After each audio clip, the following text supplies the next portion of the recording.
দেখেন মেয়ে মানুষ নাকি শান্ত হয়, কিন্তু আমার মেয়েটার অনেক রাগ। আমি দেখি আমার ছেলেটা মাশাল্লাহ মেয়ের থেকে শান্ত, কিন্তু মেয়েটার রাগ বেশি। দেখেন কত বাহানা করে ওর নাস্তা খাওয়াইতে হয়।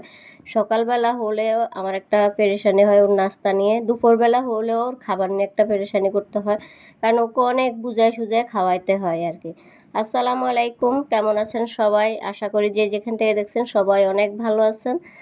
আমরাও ভালো আছি আলহামদুলিল্লাহ। তো এই তো সকালবেলা রান্না বান্না শুরু করে দিলাম। এখানে হচ্ছে ধুন্দুল দিয়ে রুই মাছ দিয়ে রান্না করব।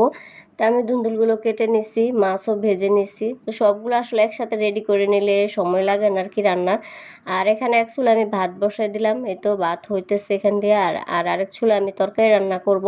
তো এখানে এই যে ধুন্দুল রান্না করতেছি। তো আমার ভিডিও যদি অবশ্যই ভালো লেগে থাকে লাইক কমেন্ট শেয়ার করবেন, আর যারা ইউটিউব থেকে দেখবেন তারা অবশ্যই চ্যানেলটা সাবস্ক্রাইব করবেন, আর যারা ফেসবুক পেজ থেকে দেখবেন তারা অবশ্যই পেজটা ফলো করে সাথে থাকবেন। তো এই যে ধুন্দুলের মধ্যে হচ্ছে একটু রসুন বাটা, একটু জিরা বাটা, আর হলুদ মরিচ গুঁড়ো লবণ দিয়ে দিলাম। দিয়ে এখন একটু মশলাটা একটু কষিয়ে আমি ধুন্দুলগুলো দিয়ে দিলাম। এখানে কিন্তু 1 কেজি ধুন্দুল পুরাটা নিছি, দেখবেন রান্না করার পর একদম অল্প একটু হয়ে যায়, ধুন্দুল কিন্তু একদম কমে যায়। আর আরেকটা কথা বলি, ধুন্দুলে কিন্তু কোনো পানি দেওয়া লাগে না। ধুন্দুল থেকে এমনিতে পানি বের হয়ে যায়। ধুন্দুল বলেন, ঝিঙ্গা বলেন, লাউ, এগুলাতে পানি দেওয়া বেশি একটা লাগে না, ধুন্দুলেতে একদমই লাগে না। তো যাই হোক, এই তো মাছ দিয়ে দিলাম। মাছ দিয়ে আমি এটাকে আরেকটু রেখে দিব, যেহেতু মাছটা দিছি আরেকটু রেখে দিলে খেতে ভালো লাগে। তো এখন আরেকটু রেখে আমি ঢাকনা দিয়ে রেখে দেই।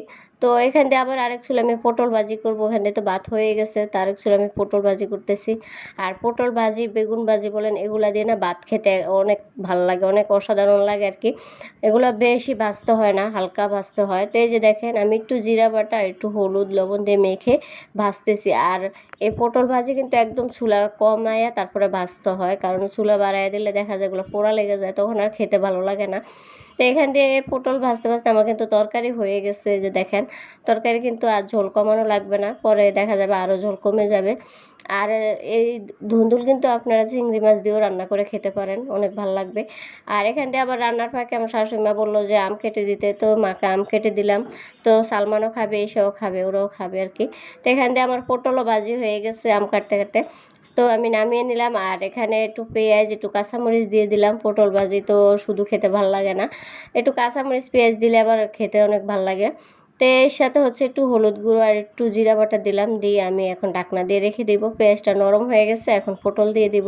এই যে দেখেন পটল কিন্তু আমি বেশি ভাজি নাই, পটল কিন্তু এভাবে ভেজে খেতে ভালো লাগে, বেশি ভাজলে আবার ভালো লাগে না, শক্ত হয়ে যায় তখন।